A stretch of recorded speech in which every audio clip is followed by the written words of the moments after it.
Welcome to Parrot Literary Corner. As usual, my name is Mutiu Olawuyi, and on the show, I have the same person you have been enjoying so far on the screen with us. That is Aja, the poet from Barbados. Welcome to the show, Aja. I think you need to unmute yourself. Why he's trying to do that, as usual, Dustin is here with him. Dustin, you can hear me now? How are you today? You can hear me now? Yes. Very good. So we can hear you. Very good, Aja. Welcome to the show. This is Parrot Literary Corner, a show where we gather minds of creative people across the globe. And today is your day. So I'm going to hand over the whole show to Dustin. I guess he has lots of questions to ask you with regards to what I played earlier and some other things that he has already done on the ground. Over to you, Dustin. Yeah, okay. Well, thank you very much. And it's a pleasure to be here anchoring. And first things first, tell us a little bit about yourself, where you come from and what you represent and some of the things you've accomplished. Yes, okay. Well, I'm from the island of Barbados. If people don't know where that is in the Caribbean. It's the most easterly island. The whole island chain starting from the Bahamas right away down to the top of South America. But the island chain is from Bahamas to Trinidad. But the Barbados is the middle of the chain and out in the Atlantic by itself to the east.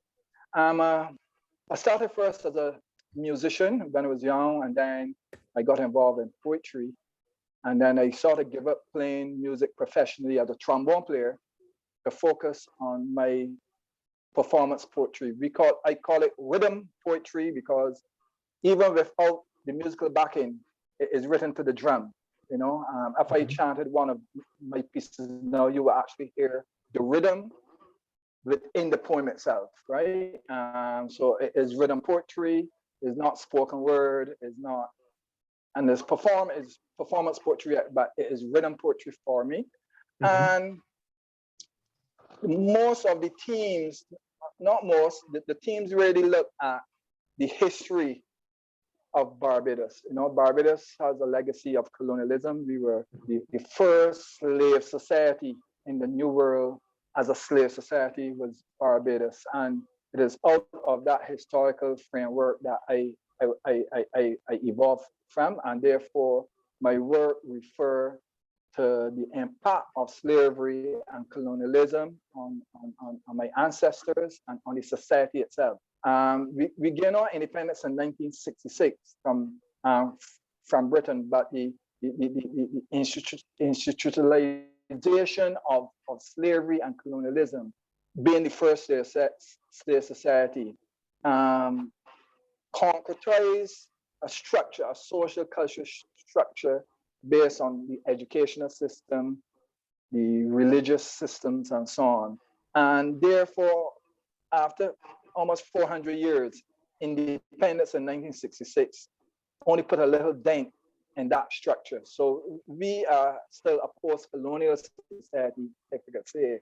So my work, anytime I started to write, was analyzing and referring to that legacy of slavery and colonialism and its impact on the people, not impact on the trees or the sand or whatever, impact on the people themselves and what it has done, you know. And therefore, from that, then I branch out because the Caribbean has the same issue, post-colonial, and the history of the children of the Africans that were brought and enslaved within the New World, the Caribbean, North America, it is similar. So my work refers to that as well, and it refers back to the motherland, Africa itself. So there's a broad issues that I deal with, and obviously the impact of the neo-colonial system on poverty, such as poverty and war, the abuse of women, the abuse of children. So there's many issues, right, that I attempt to deal with within my work, right? You know, there's so much to say. So I was spending here all night. I hear you. I hear it's a very broad topic. I hope we can cover a little piece of it here in this interview. So that video we were just saying, that second video is called "Colonialism Ain't Dead." Right. Correct. And it was with Fiona Marie, as a collaboration with her. She has a beautiful voice, by the way. I love her voice. Beautiful voice. And yes, absolutely. And there's a line in there that struck me, and you can elaborate on this for me. There was never a plan for true liberation. There was never a plan for true liberation.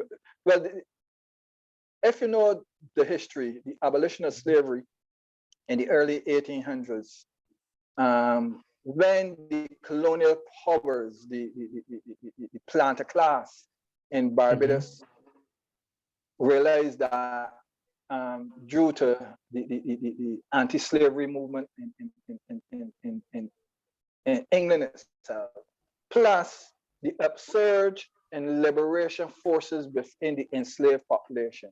For example, we know that the enslaved population of Haiti rebelled and liberated themselves. The first rebellion, slave rebellion in the New World that was successful, right? So that happened in the late 1700s. And then Barbados, which I said earlier, was the first slave society. And what was achieved by the white power structure in Barbados at that time is that the methods and systems that were used to control the slaves were not only physical.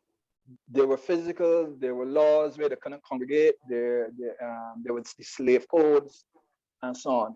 But it was the mental structures that were used as deterrent to revolt, to the point where England felt that they had nothing to worry about where Barbados is concerned. Barbados was called the jewel in the crown, and the planter class used the enslaved African population to introduce some of the most draconian, some of the most atrocious, I would say, acts of terrorism against the African population in Barbados. And along with that, as I said, the mental aspect of dividing the slaves, the enslaved population along racial lines and so on. As I said, if I start to go into that, it would take the whole night. But they were confident. They were confident that there's no way this Black population in Barbados, this African slave population in Barbados, would never attempt to free themselves. That's how sure that they were. So we had the Haitian, they had the Haitian rebellion, successful, and then out of the blue, Barbadian enslaved population of Barbados revolted in 1816, and that triggered then and following Barbados, Guyana revolted, Grenada, and Jamaica. So it was a chain reaction. It was Haiti, Barbados, Ghana, Jamaica. It was like a chain reaction. So the British ruling class say, you know something, if we don't finally put an end to slavery, the enslaved population themselves will free themselves under their own conditions, like what happened in Haiti with Toussaint Louverture, right? So what the way that I'm sorry, I was gonna say we see the street signs in the video, you know, and it still reflects the colonial history. It's still there. It's still there, but just referring to a line, it wasn't true liberation. So what the ruling class came up with in Barbados, they created an apprenticeship system where for 4 years, as they changed the society where there will not be any freed, so that this slave population working for free will no longer be they will no longer have access to them under the slave freedom act, right? So what they did during that 4 years was to transform the society and make the liberation of the enslaved population beneficial to them.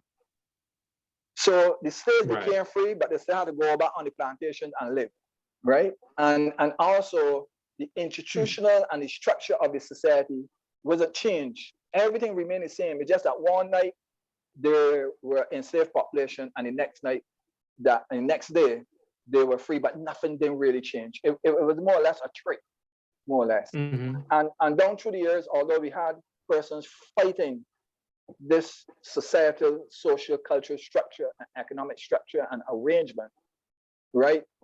The body structure of the society didn't really change, right? You know, and so that is what I'm saying. It wasn't real freedom. It was freedom in name, but the whole structure of being an enslaved population, the movement is controlled, the living conditions is controlled, and you know, nothing didn't really change, right? You know, and so that is what that line meant, more or less, right? You know, so as you could see in the video, which was filmed around May last year, you will see streets still named after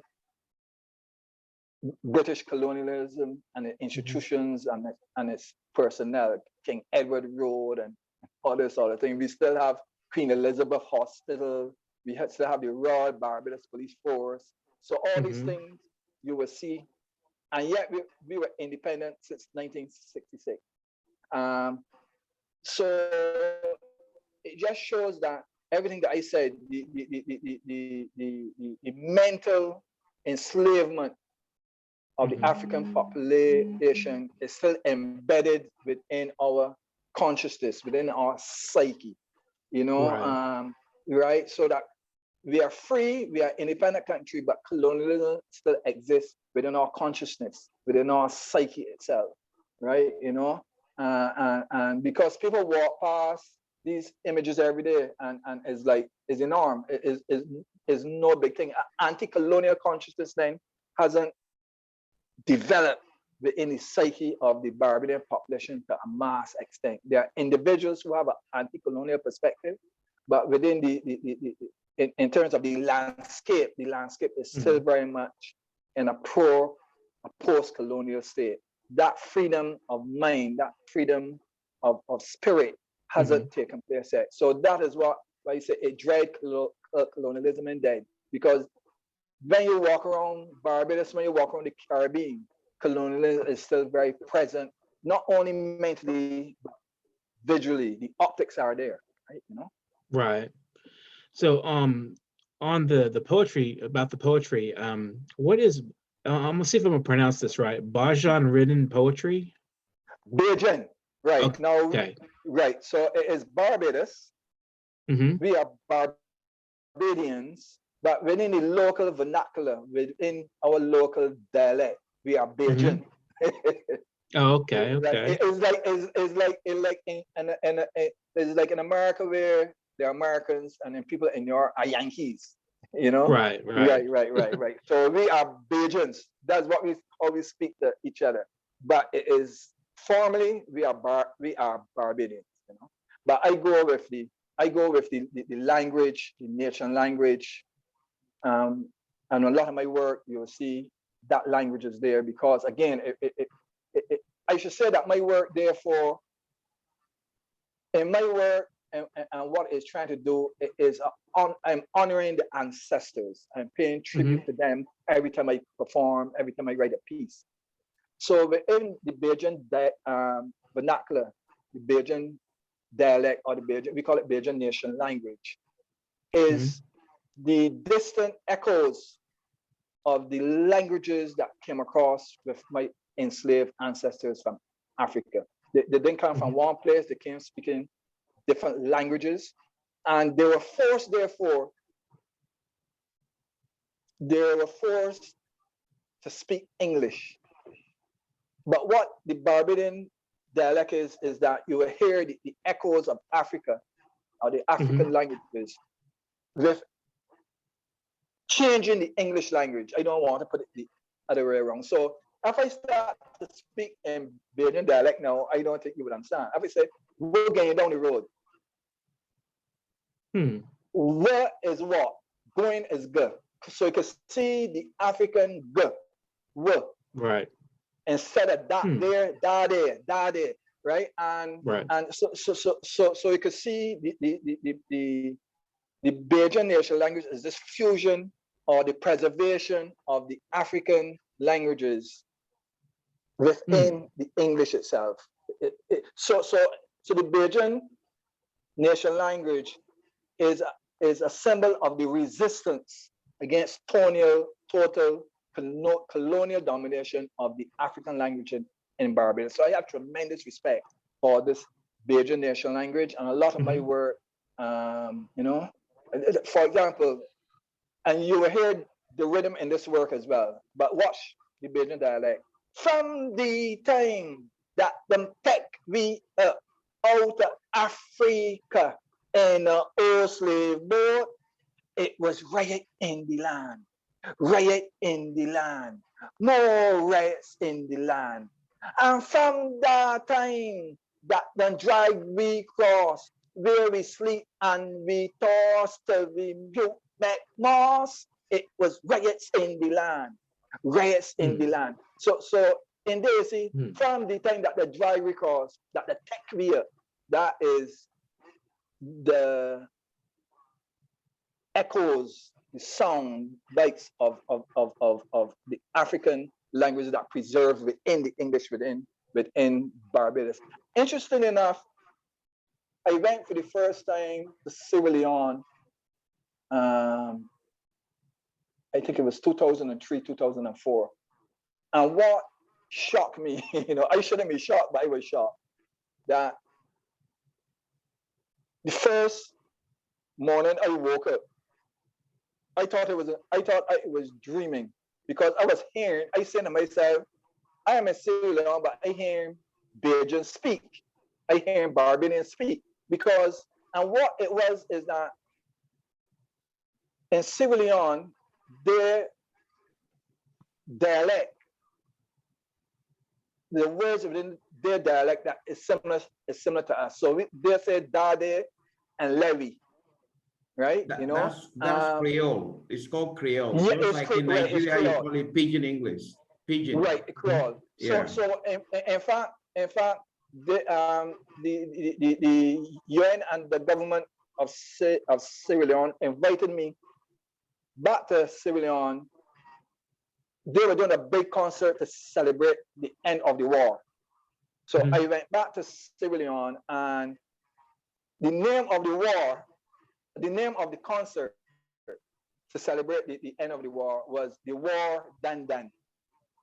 Now, I grew up in Barbados, and we were saying that as well. When something really done, we say it done done. You know, so it was proof that our language is similar to what Mutiu said, that it is Creole. Yeah. You know, so that's why I have tremendous respect to performing Right. in this dialect, this Bajan Creole, this Bajan nature language, right? You know. Do you maybe have a poem you'd like to read prepared? I will have to go for my book. I mean, I could chant things from just how I chanted.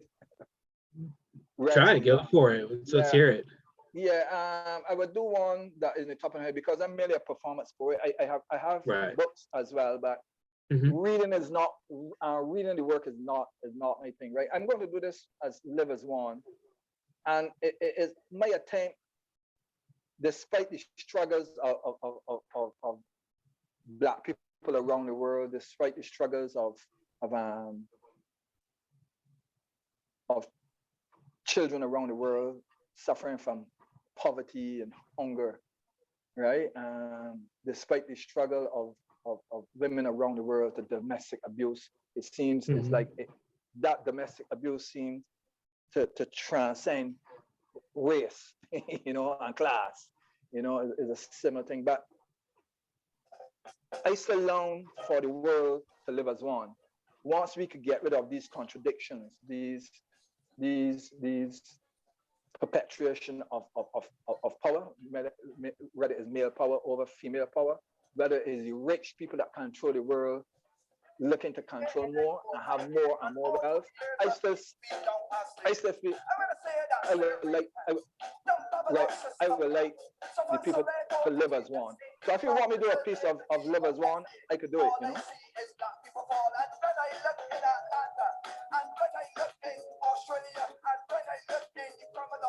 I'm hearing Black Dustin voice in my ears. I think we got a screen sharing going on here. Yeah, I'm hearing Black Dustin voice. But you could show that.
I guess mission accomplished with this. I want to ask a question regarding your relationship with United Nations. I'm sure you're beyond just having anything to do with countries in Africa. You also have direct dealings with United Nations. What do you do with the UN? Well, it was more or less their response to what I was doing, right? You know, I could see my work focus a lot on poverty. It focused a lot on peace and poverty eradication and so on. So what happened is that in 2002, well, it was, I just released my book. Actually, I was coming back from the release of my book, Antiquity, which was published by Paper Tree Press. And they had a launch in London. And flying back home, I had this amazing thought. I don't know, you know, it was tremendous inspiration that I have been writing works about poverty. I have been writing works about children being abused. I have been writing poetry against war. But the inspiration tell me, you writing these things about these issues, but you have never really experienced them. You write in a vacuum, right? Yes, the images, and I feel the pain, and I write from that perspective. That's how I write my work, the inspiration. But it told me you have to go and experience war and poverty. You have to go and see people, children dying from hunger. You know, and here it is, I fly on this Virgin Atlantic plane. And then it told me that I have to write, go and witness and write again, and also take photographs of what I'm seeing. Mm-hmm. And so I mean, all of us get ideas, but that is a far-fetched idea. I mean, how am I going to get from Barbados, a little island, a little rock in the sea, and I have no resources, financial resources, to go into war-torn countries and poverty-stricken countries? How am I going to do that, you know? Anyhow, I immediately opened my eyes and I start to write. I mean, I wrote for the next 7.5 hours from London to Barbados. I wrote nonstop till the plane landed. I didn't sleep, anything like that. I almost had a manuscript by the time I landed, right? You know, this is amazing. I mean, this is mind-blowing, right? And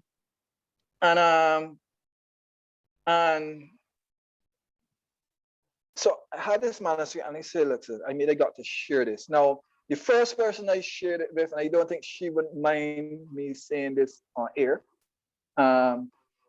was the present Prime Minister of Barbados, the Right Honorable Mayor Amor Motley. At that time, she was the Minister of Culture.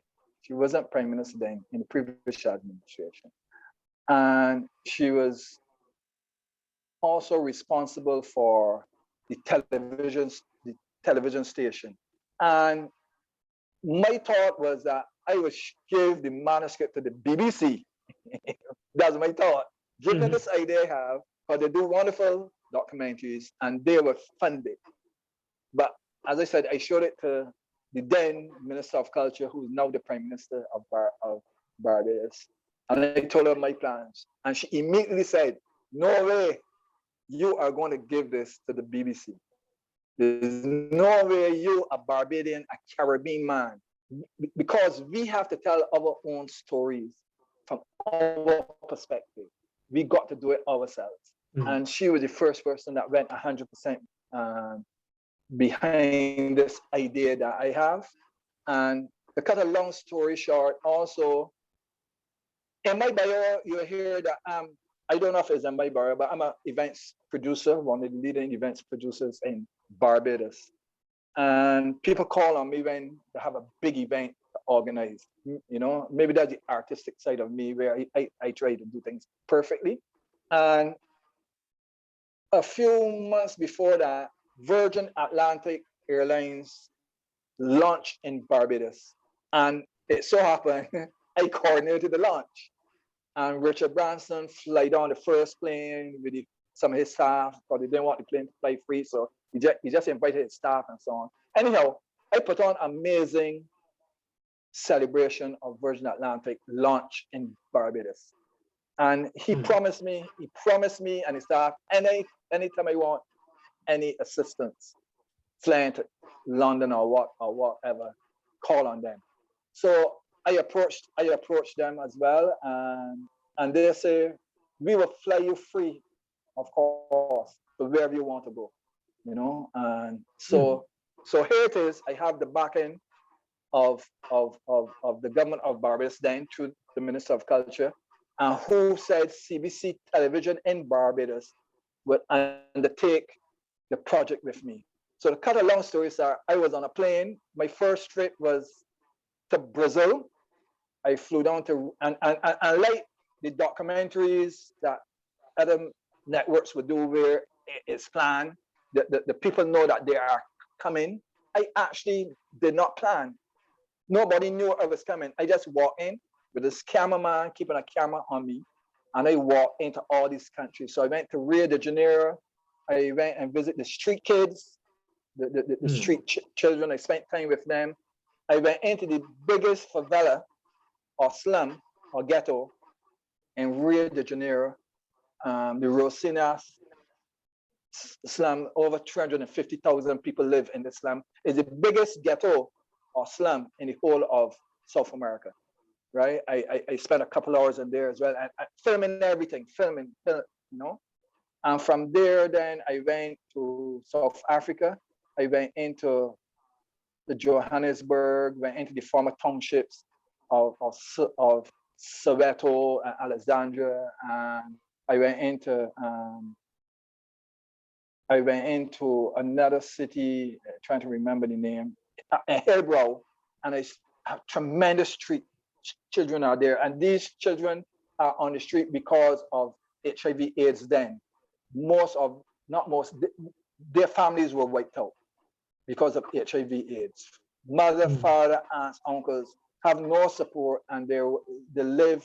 I don't know if they're still there, but they were living on the street of Hillbrow in abandoned buildings and so on, right? So I went there, and from South Africa, I went to Sierra Leone for the first time, as I mentioned earlier, and the war had just came to an end. So I was able to witness the aftermath of the war. I went into amputee camps where men and women and children got their legs or arms chopped off by the rebels who went into villages to intimidate the villagers. So they would round up the men and just chop off their hands and so on.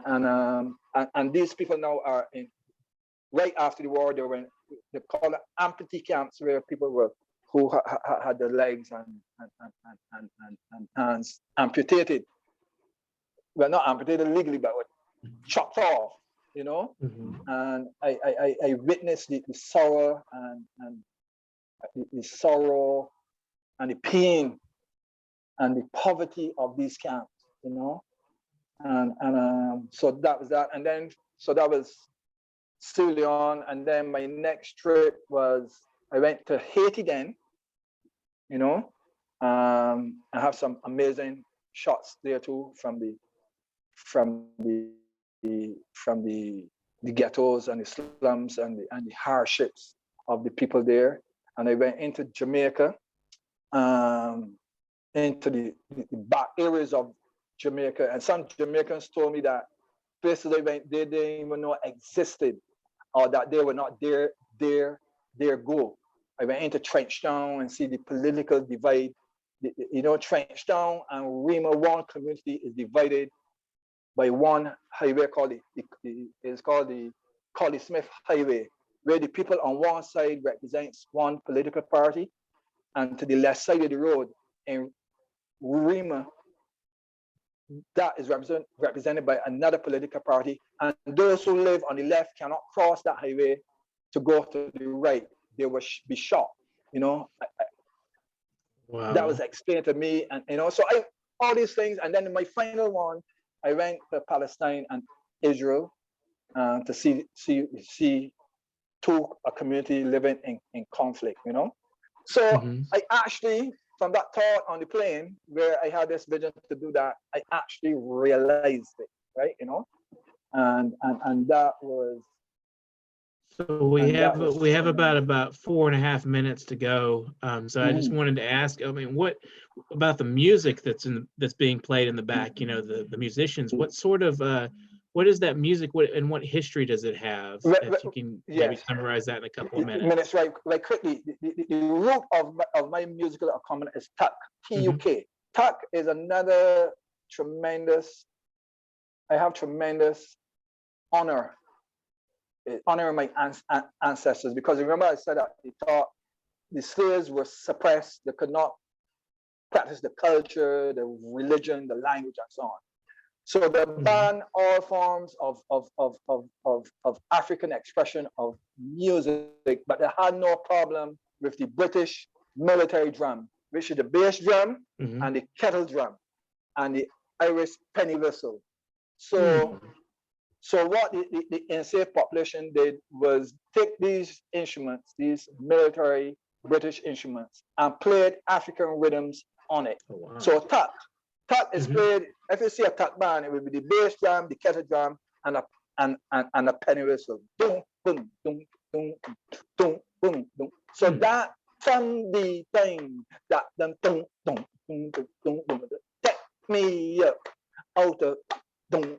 See, so that is the root of my music, and then the musicians that there are some of the best musicians in Barbados. My music director is Louis World on keys. And what we did then is construct different rhythms. It could be soca, it could be calypso, which is Caribbean rhythms. It could be reggae, dancehall on top. And then you have jazz, a lot of jazz progressions you'll be here. If you listen to Steve Pan, he is playing jazz phrases on top as well. And the vocals have an R&B feel.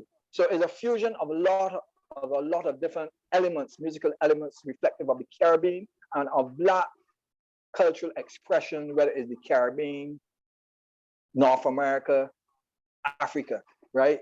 Within that, where you see the djembe drums and the junjuns being played, or those are traditional African drums, right? You know, so my work is a fusion, a potpourri of African expression, you know.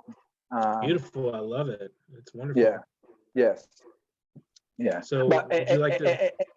And colonialism and dead, and it drive colonialism dead. You'll feel the reggae feel there. Yes. Wonderful. Yeah. So, would you like to leave us with some final words for the world at large that's listening? Yeah. Well, it's just that that we still have a long way to go. I think that we get caught up in day-to-day work, the thing of going to sleep, waking up, having breakfast, get to work, make some money, go back, you know, sleep again, and it's just a continuous situation. And therefore, the struggle to survive by most people sort of wipe out that vision of reality of what is going on in the world and what the world is like. And we still have a long way to go to neutralize the world and bring people at one level and have respect for each other. But first, we got to heal.